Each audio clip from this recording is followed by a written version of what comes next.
भगवत गीता में भगवान ने मौन को अपनी विभूति बताया है। मौन रखकर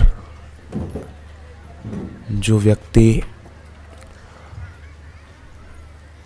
ओमकार का गुंजन करते हैं, ध्यान करते हैं, तो ध्यान है अंतर यात्रा। जिसकी अंतर यात्रा सफल होती है उसकी बहिर यात्रा भी सफल हो जाती है। व्यवहार के क्षेत्र में भी उसकी खूब उन्नति होती है। एक जन्म माता पिता से मिलता है। हकीकत में देखा जाए तो वो एक और नई मृत्यु का आगमन है, क्योंकि जन्म मिला है तो मृत्यु भी होगी, फिर जन्म होगा, फिर मृत्यु होगी। परंतु जो गुरुदेव के द्वारा मिलता है वो वास्तविक जन्म है।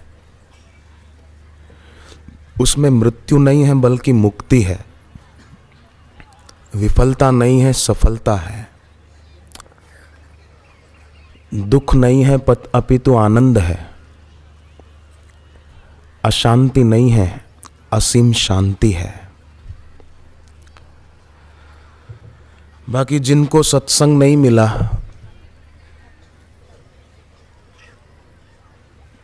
ज्ञानी गुरु नहीं मिले, तो वो लोग बेचारे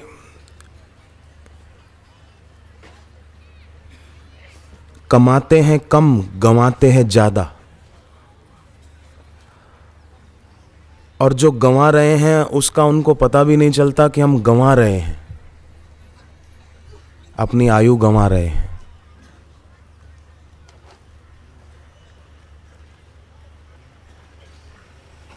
जिसको कोई नहीं चाहता वो शरीर की मृत्यु तेजी से निकट आ रही है। जीवन बहुत छोटा, और जिस प्रकार जीते हैं ना जीवन, उससे और भी छोटा हो जाता है। जैसा जीवन जीने का ढंग है। ऋग्वेद में वचन है कि भगवान ने मनुष्य को पूर्ण आयुष्य देकर संसार में भेजा है, परंतु जीवन जीने का ढंग गलत है, इसलिए इंसान अपनी आयु कम कर लेता है। कमाते हैं कम, गंवाते हैं ज़्यादा, और गंवा रहे हैं इसका पता भी नहीं चल रहा है। हम कुछ गंवा रहे हैं इसका पता तब चलेगा जब कुछ कमाएंगे। गुरु चरणों में बैठकर गुरु उपदिष्ट मार्ग से कुछ नाम की कमाई करेंगे तो पता चलेगा कि अरे आज तक हमने गंवा दिया। एक संत बहुत रो रहे थे, फिर अचानक बीच बीच में हंसने लग जाते, फिर रोए, फिर हंसे। तो किसी ने कहा कि लगता है महाराज जी को कुछ हो गया है, रो भी रहे हैं और हंस भी रहे हैं। उनको पूछा गया, महाराज क्या हुआ आपको, रोते भी हो और फिर हंसते भी हो? संत बोले कि गुरुदेव की कृपा से कैसा अपूर्व आनंद आया। आज बरस पड़ा मेघ। ये मेघ तो यहाँ बाहर से भी बरसा,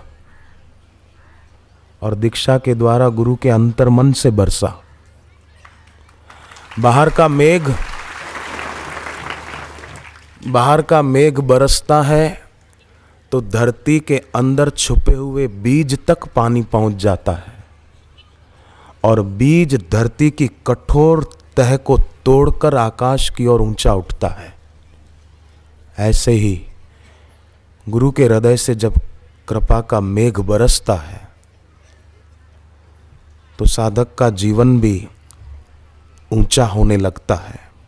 तो संत ने कहा, मुझे रोना आया इसलिए कि मैंने कितने दिन व्यर्थ गंवा दिए अपनी जिंदगी के, और हंसी आई इसलिए, आनंद आया, उस आनंद के कारण हंसी आई कि कैसा अपूर्व आनंद मेरे गुरुदेव के द्वारा मुझे प्राप्त हुआ। रोना आया कि आज तक का समय गंवा दिया इनके सानिध्य के बिना, ये अमृत तो बरस ही रहा था। ये अदृश्य शक्ति तो तब भी हमको घेरे हुए थी, पर हम दृश्य में उलझे हुए थे। देखो, एक होता है गुरुदेव के दर्शन लेना, करना, और एक होता है गुरुदेव के दर्शन में तल्लीन होना। जो तल्लीन हो पाता है, जो गुरु की उपस्थिति में डूब पाता है, वो बहुत कुछ पा लेता है। पंजाब राज्य में जालंधर शहर है, वहाँ सत्संग था। तो एक महिला, सुनीता देवी उसका नाम, उसने कहा मेरा बेटा स्कूल गया था, टेलीफोन आया प्रधानाचार्य का कि आपका बेटा बेहोश हो गया है, उसको किसी डॉक्टर के पास ले जाओ। गाड़ी लेकर गए, डॉक्टर ने कहा कि ऑपरेशन होगा, तब तक ये गोलियां इसको खिलाते रहो। उन्होंने वो गोली तो दी, पर घर आकर जहाँ रोज ध्यान करते थे, अंतर यात्रा करते थे। ध्यान है अंतर यात्रा, जिसकी अंतर यात्रा ठीक होती है उसकी बहिर यात्रा भी बहुत बढ़िया होती है। ग्रस्त जीवन में सुख और शांति की वृष्टि होती है। तो वो देवी पूजा के स्थान पर शांत बैठ गई। गुरु की अदृश्य शक्ति जो घेरे हुए है, जब से शिष्य गुरु से दीक्षा लेता है ना, तो गुरु की शक्ति उसको घेरे ही रहती है, पर श्रद्धा हो तो साधक उसका अनुभव कर पाता है। और सच्ची श्रद्धा वो है जो तर्क के आधार पर नहीं खड़ी, जो अनुभव के आधार पर खड़ी है। तर्क नहीं, ये तर्क गम्य नहीं है, श्रद्धा गम्य है। तर्क प्रवण बुद्धि के द्वारा समझ में नहीं आएगा, प्रेम प्रवण बुद्धि। नारद जी की बात हिमाचल को अच्छी लग रही थी, मैना को अच्छी नहीं लग रही थी। क्यों? मैना बुद्धि की प्रतीक बताई गई। वो शिवजी और पार्वती का विवाह नहीं होने दे रही थी। ना, मेरी बेटी भले कुंवारी रह जाए, पर शिवजी के साथ मेरी बेटी का विवाह नहीं होने दूंगी। बुद्धि हमेशा तर्क करती है, इसलिए शास्त्र कहते हैं कि गुरु की वाणी सुनो तो बुद्धि से नहीं, हृदय से सुनो। मस्तिष्क से नहीं, हृदय से सुनो। गुरु नानक देव जी ने कहा, मति विच रतन जवाहर माणिक जे गुरु की एक सीख सुनी। गुरु की एक सीख को हृदय से सुना तो बहुत ऊंचाइयों का अनुभव होता है। पर वे गंवा देते हैं बेचारे अपने समय को, अपनी शक्ति को। समय सार्थक हो सकता था अगर दिशा सम्यक होती तो, अगर दीक्षा होती तत्वज्ञ गुरु की तो।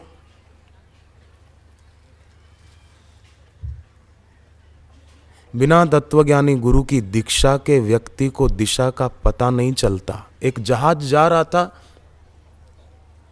अचानक कप्तान ने, चलाने वाले ने एयर होस्टेस को, जो होती है परिचारिका, उसको खबर दी कि दिशा सूचक यंत्र खराब हो गया है। परिचारिका ने मुसाफिरों को कहा कि दिशा सूचक यंत्र बिगड़ गया है, हम किस दिशा में जा रहे हैं हमको पता नहीं है। ये बहुत बुरी खबर है, पर एक अच्छी खबर यह है कि हम जहां भी जा रहे हैं बहुत तेजी से जा रहे हैं। ये अच्छी खबर है। दिशा का पता नहीं और जहां जा रहे हैं बोले तेजी से जा रहे हैं, ये अच्छी खबर है। बुरी खबर ये है कि दिशा सूचक यंत्र बिगड़ गया, कहाँ उतरना पता नहीं चल रहा, पर तेजी से जा रहे हैं, ये अच्छी खबर है।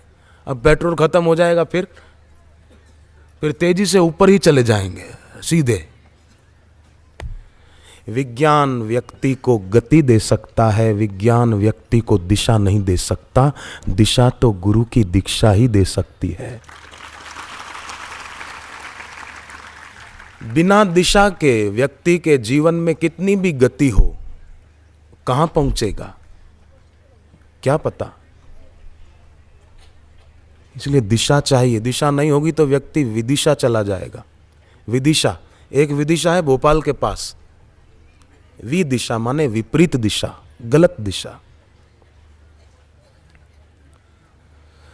तो वो देवी ध्यान करने बैठी, अंतर यात्रा की ओर चल पड़ी।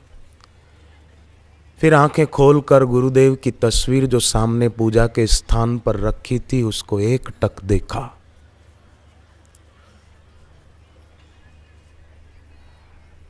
हाथ जुड़ गए प्रार्थना की मुद्रा में, हृदय झुक गया।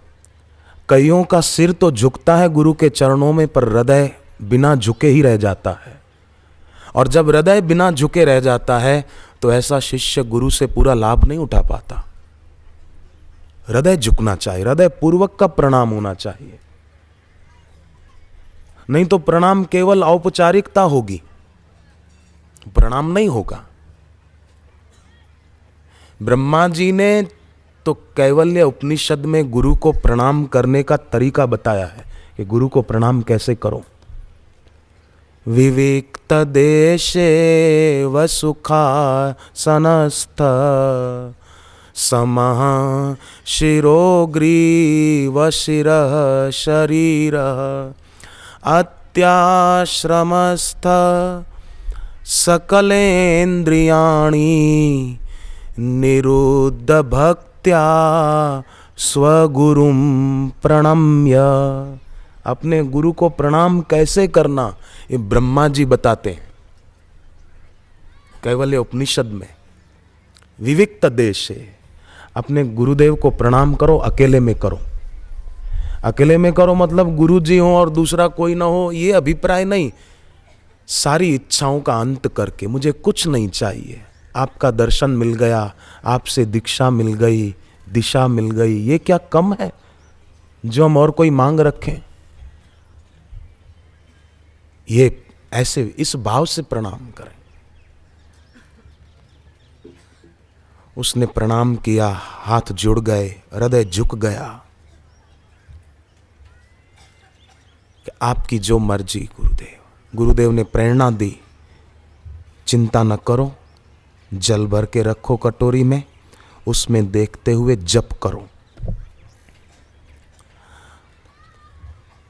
और जप द्वारा अभिमंत्रित जल अपने बेटे को रोज पिलाओ। सर्व रोग की औषध नाम, सारे रोगों की औषधि नाम है, भागवत जी में आया है। सारे रोगों की औषधि भक्ति है। उस देवी ने भक्ति भाव से बेटे को जप करके जल देना शुरू कर दिया। तो जप की महिमा तो है ही। तुलसीदास जी ने कहा, नाम काम तरु काल कराला।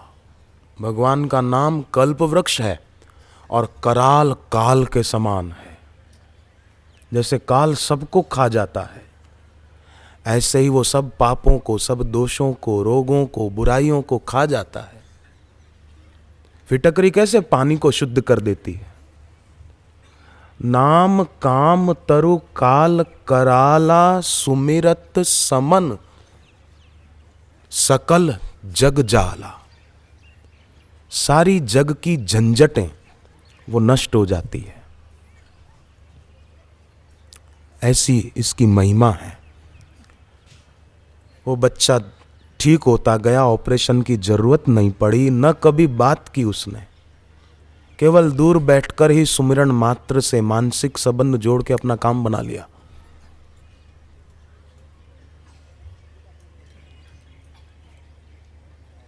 थोड़े दिनों के बाद हरिद्वार में कार्यक्रम था, वो पहुंची बेटे को लेकर। आश्रम में आगे बैठी, गुरुदेव निकट से दर्शन देते हुए पधारे तो उस महिला के तरफ इशारा करके सेवक को कहा कि मैंने तो पहले ही कह दिया था, तेरे बेटे को कुछ नहीं होगा, तू चिंता मत करना। अब ठीक है ना। उसको हुआ कि मैं तो उसके बाद आज ही आई हूं दर्शन लेने को। मुझे चित्र से प्रेरणा मिली, मतलब वो गुरुदेव की ही प्रेरणा थी। और बेटा ठीक भी है। तो लोग कैसे दूर होते हुए भी ये बाह्य लाभ भी उठा लेते हैं, आध्यात्मिक लाभ भी पा लेते हैं। पर संसार में लोग जिनके जीवन में गुरु नहीं, श्रद्धा नहीं, भक्ति नहीं, वे लोग क्षण भंगुर में इतना उलझ गए कि बात ही न पूछो। रंगीन कंकड़ पत्थर बीन लेते हैं और सोचते हैं कि हो गई कमाई। थोड़ी सीढ़ियां चढ़ जाते हैं कुछ पदों की, कुछ डिग्रियों की, और सोचते हैं कि पहुंच गए हम ऊंचाई पर ये तो कोई भी पद कायम नहीं रहता, सत्ता कायम नहीं रहती, सत्य कायम रहता है। उस सत्य को पाए हुए सद्गुरु के चरणों में प्रीति है, लगन है तो जीवन सार्थक है।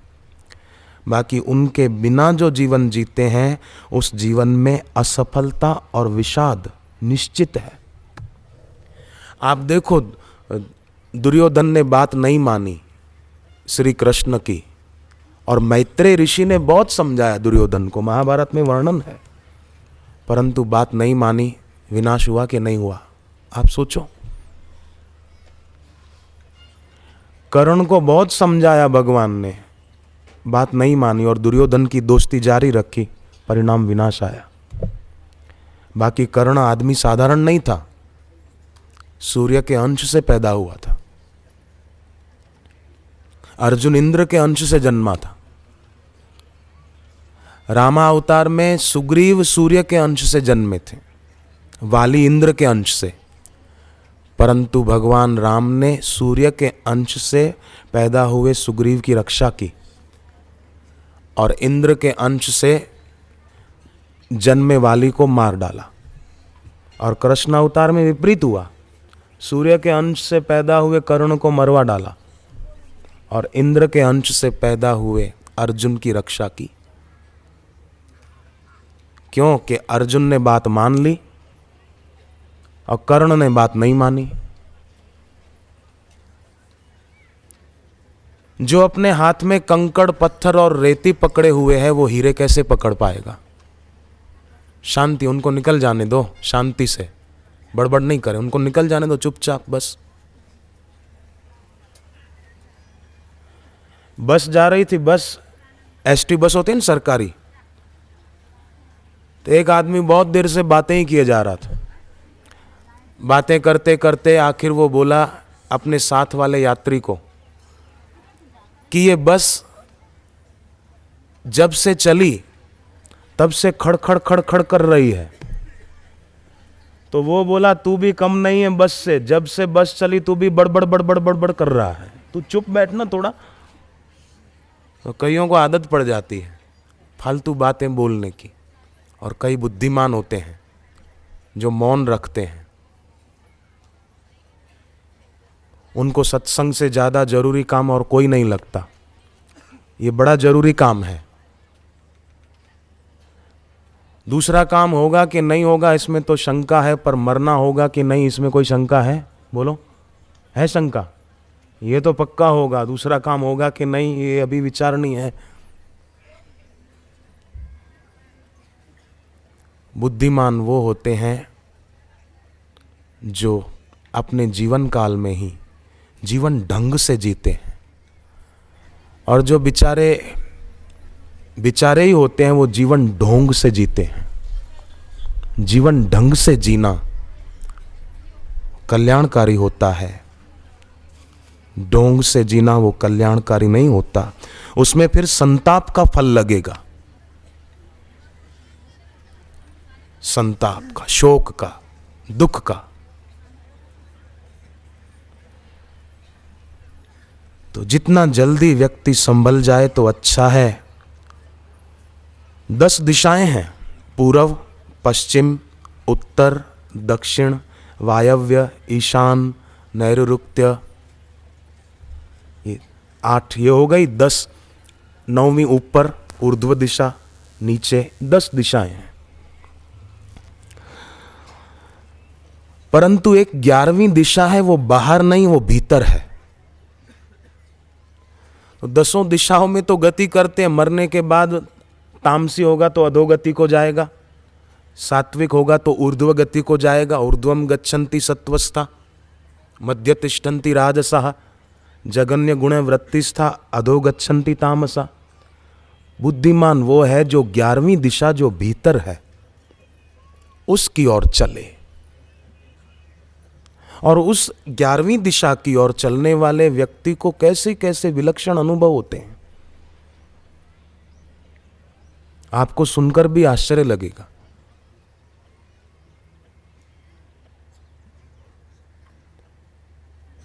ऐसी अनुभूतियां होती, आध्यात्मिक भी व्यवहारिक भी।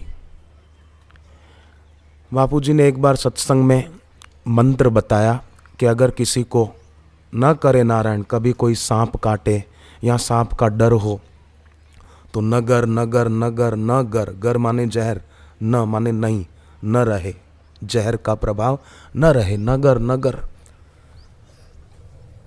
एक परिवार के लोगों ने बताया पटना में पिछले साल होली पर क्या हुआ, एक लड़के को कुछ आवारा लड़कों ने केमिकल वाला रंग जो होता है वो छांटा, वो रंग उसकी आंख में चला गया, आंखें जलने लगी, खुली नहीं रही थी, खूब जले और बेचारा रोए चिल्लाए। डॉक्टर को बुलाया पर वो आंख खोले ही नहीं। 5-6 घंटे बीत गए, वो रोता रहा, चिल्लाता रहा, कराहता रहा पीड़ा से। आखिर उसका चचेरा भाई जो दीक्षा लिया हुआ था वो आया घर, और उसने वही नगर नगर नगर नगर मंत्र जप किया, और हाथ में पानी लेकर पानी में देखते हुए नगर नगर करके उसकी आंखों पर छांटा कि इसका वो केमिकल का जो विष है उसका प्रभाव उतर जाए। उतर गया। जो 5-6 घंटे से रो रहा था, विलख रहा था, शांत हो गया और आंखें खोल दी और हंसने लगा कि अब मेरे को जरा भी पीड़ा नहीं हो रही है, एकदम स्वस्थ हो गया। देखो, बीज होता है ना, बीज को स्वयं की संभावनाओं का पता नहीं होता है कि वो कितना बड़ा वृक्ष हो सकता है और उसमें कितने और असंख्य बीज लग सकते हैं, ये बीज को पता नहीं होता है। छोटे से बीज को स्वयं की संभावनाओं का पता नहीं होता, उसी प्रकार मनुष्य को भी अपनी संभावनाओं का, अपनी शक्तियों का पता नहीं होता है। बीज स्वयं में झांक नहीं सकता पर मनुष्य स्वयं में झांक सकता है, गुरु उपदिष्ट मार्ग के द्वारा। ये जो गुरुदेव साधना बताते हैं कि श्वास भीतर जाए तो ओम, बाहर आए तो एक, श्वास भीतर जाए तो राम, बाहर आए तो 2, ये श्वास की गिनती करना, सुनने में ये प्रयोग सरल है पर करने से लाभ इतना होता है कि जिसकी आप और हम कल्पना नहीं कर सकते। और यही स्वयं में झांकने का प्रयोग है, एक अपनी संभावनाओं को वास्तविकता में बदलने का एक प्रयोग है। शिवजी ने पार्वती जी को यह बताया है विज्ञान भैरव नामक ग्रंथ में। पर कई बार व्यक्ति को कोई चीज ऐसे ही आसानी से मिल जाती है तो उसकी कदर नहीं करता। जैसे सुग्रीव को भगवान सुगमता से मिल गए तो फिर भूल भी गया और भोगों में डूब गया। ये तो बलिहारी हनुमान जी की कि उन्होंने याद दिला दी और उसके हृदयाकाश से वासना के बादल बिखर गए।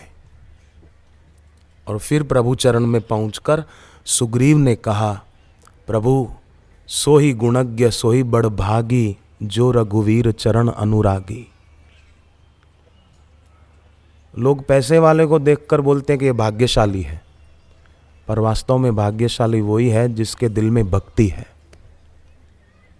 हम सब भाग्यशाली हैं कि यहाँ इतनी शांति और एकाग्रता से भक्ति भाव से बैठे हैं।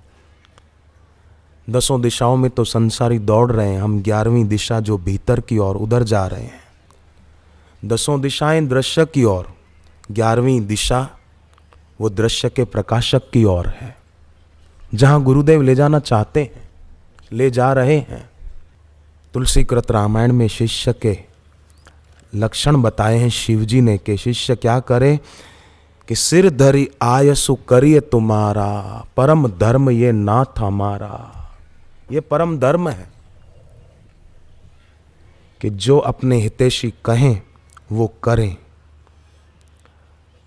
बाकी तो लोग जो होते हैं ना संसार में, वो रेत से तेल निकालने की कोशिश में लगे हुए हैं। रेत को मथने से कभी तेल निकलेगा? पानी को मथने से कभी मक्खन निकलेगा? संभव नहीं है। सल्फास की गोली खाए तो क्या मजा आएगा? सजा आएगी, सजा, मर जाएगा। पर सत्संग सुने, जप करे, ध्यान करे, सत्संग की पुस्तक पढ़े तो आनंद आएगा, शांति मिलेगी। एक महिला अपने पति के साथ बेचारी सेट नहीं हो पाई, अनबन बहुत होती थी, तो उसने निश्चय किया एक दिन कि कल सुबह मैं जहर पी के मर जाऊंगी, आत्महत्या कर लूंगी। सुबह घर के लोग अपने अपने काम पर गए, पुरुष बच्चे स्कूल गए। उसने दरवाज़ा बंद किया, जहर की शीशी उठाई, ढक्कन खोला, अब बस पीकर मर ही जाना है। शीशी मुंह तक लगाई थी कि इतने में किसी ने दरवाजे पर दस्तक दी। तो ये गुस्से में आई और बोलने लगी कि शांति से जीने भी नहीं देते, शांति से मरने भी नहीं देते। संसार है ना, कई बार ऐसी परिस्थितियां आती है कि व्यक्ति बेचारा विचलित हो जाता है। अरे औरों की बात छोड़ो, सीता जी के मन में भी एक बार आ गया था और त्रिजटा को कहने लगी कि मुझे आग ला कर दे, मैं अपने शरीर को जला देना चाहती हूँ। ये सीता जी बोली है। फिर हनुमान जी ने सीता जी को कहा, उर आनहु रघुपति प्रभु ताई, सुनी मम वचन तजहु कदराई। माँ, अपने हृदय में भगवान की प्रभुता को, उनकी महिमा को धारण करो और कायरता को छोड़ दो। ये हनुमान जी ने कहा। जल्दी ही इन राक्षसों का विनाश होगा, आप चिंता न करें। सीता जी को ढाढ़स बंधाया। तो हनुमान जी ने सीता जी को कहा, और आनहु रघुपति प्रभुताई, हम भी उनकी प्रभुता को, उनकी महिमा को दिल में धारण करें। जैसे उल्लू होता ना, उसको सूर्य नहीं दिखता और उल्लू फैसला कर ले कि सूर्य है ही नहीं, तो सूर्य नहीं है क्या? अभी नहीं है। उल्लू की आंख से सूर्य नहीं दिखेगा, इंसान की आंख से दिखेगा।